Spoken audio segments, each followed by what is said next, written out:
If your child's been battling chronic inflammation, maybe some autoimmune challenges, constant infections, the chronic gut issues, or mysterious health struggles, chances are that you've been told to manage it. Manage the symptoms, manage the diet, manage the flare ups.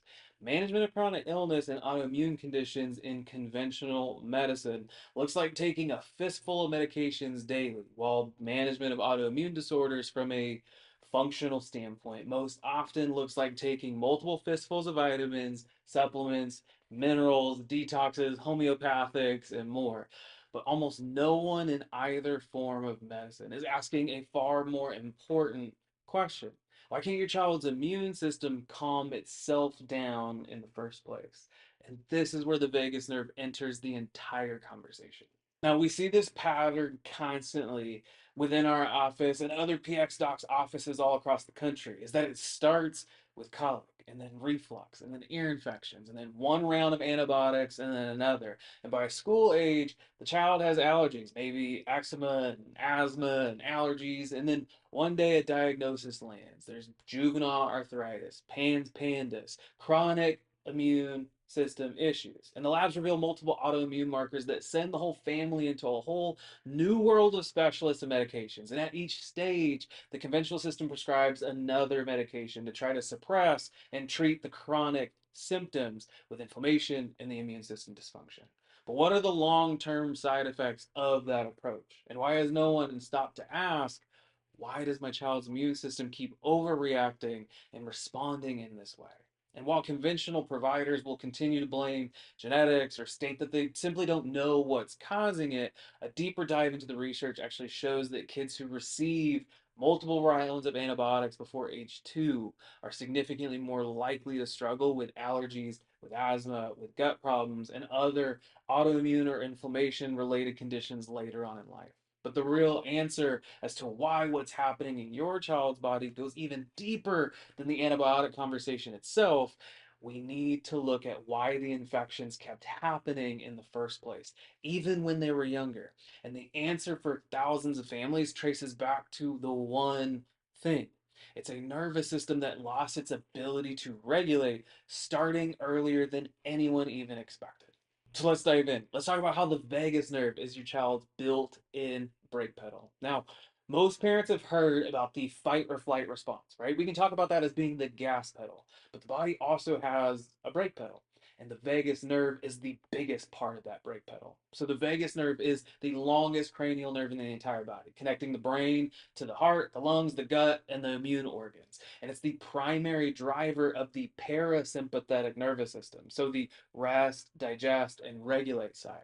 It controls our heart rate, our breathing, our digestion, our emotional regulation, and most critically, our immune responses. So when it's working, it acts like an air traffic controller, so coordinating every system within the body. But when it's not working, everything downstream loses its coordination, including how the immune system responds to stress. So let's get sciencey. Let's talk about the cholinergic anti-inflammatory pathway because this is the off switch that nobody's talking about.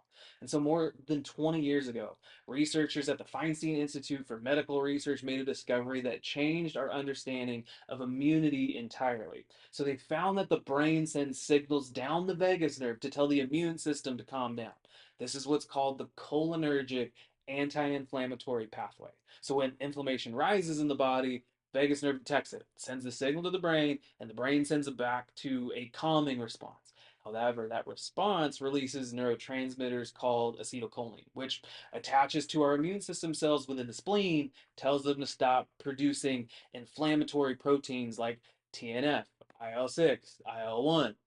This is the immune system's built-in off switch. So when vagal signaling is disrupted, that off switch goes online. And inflammation that should have been resolved becomes chronic.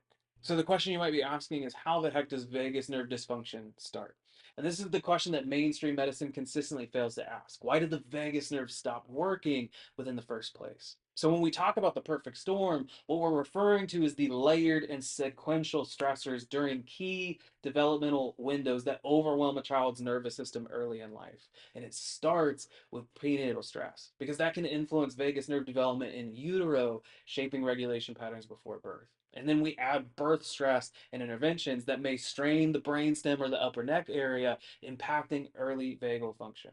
The other issue is that the vagus nerve is also very chemically sensitive to toxins, which show up early and often in an infant's environment. So early vagal dysfunction can show up as digestive issues, as sleep struggles, as colic and excessive crying, or frequent infections, often leading to ongoing dysregulation.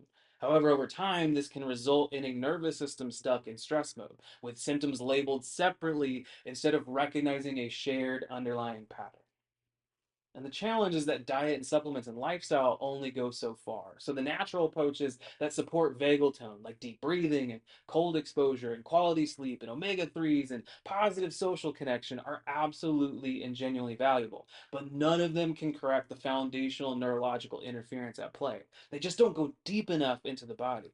So if stress and subluxation at the brainstem, the upper neck area, and some of the transitional zones within the entire neurospinal system are biomechanically compromising the vagus nerve, then breathing exercises and dietary changes support a dysfunctional system rather than correcting the dysfunction itself. So you can think about it like trying to remodel a house on a cracked foundation.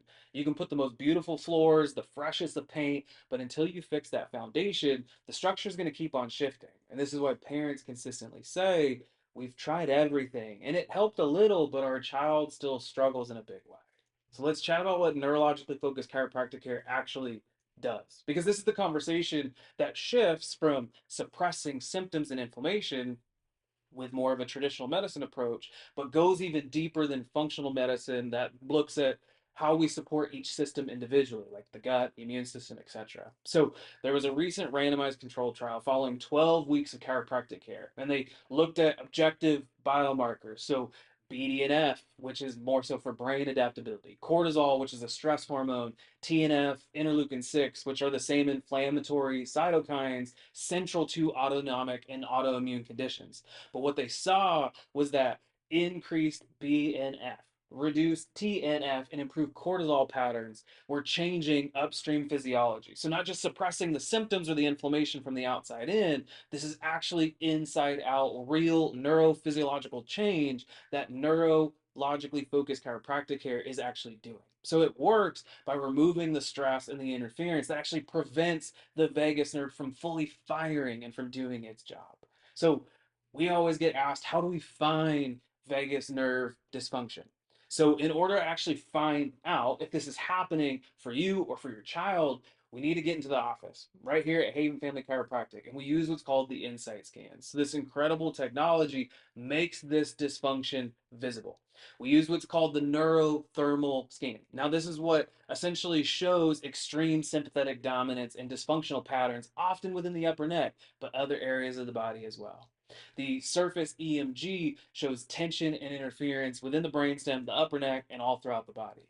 And HRV shows in kids and adults, especially with autoimmune conditions, depleted energy reserves, and oftentimes what we talk about in the office as neurological exhaustion. So, when this stress and tension and interference is cleared, that cholinergic anti inflammatory pathway can actually come back online. And kids just don't feel better. Their bodies actually regulate inflammation properly. They fight infections more effectively, but the bigger part is they handle stress more appropriately. So if your child's living with chronic inflammation, with autoimmune challenges, or a pattern of escalating immune struggles that conventional medicine keeps managing without resolving, this is the missing piece that's worth exploring. You see, the body knows how to heal when the stress, the tension, and the interference is removed. The vagus nerve knows how to regulate the immune system and finally stop the inflammation when it's free to do the job that it was designed to do. So your child doesn't need more labels, more medications, or more supplements. They need a nervous system that's functional, that's regulated. So check the link within our bio, send our office a DM, or schedule directly at Haven Family Chiropractic right here in Katy, Texas. And let's get that nervous system checked and find out what's really going on underneath it all. The path forward starts with restoring the foundation. And we're here to help you take that first step.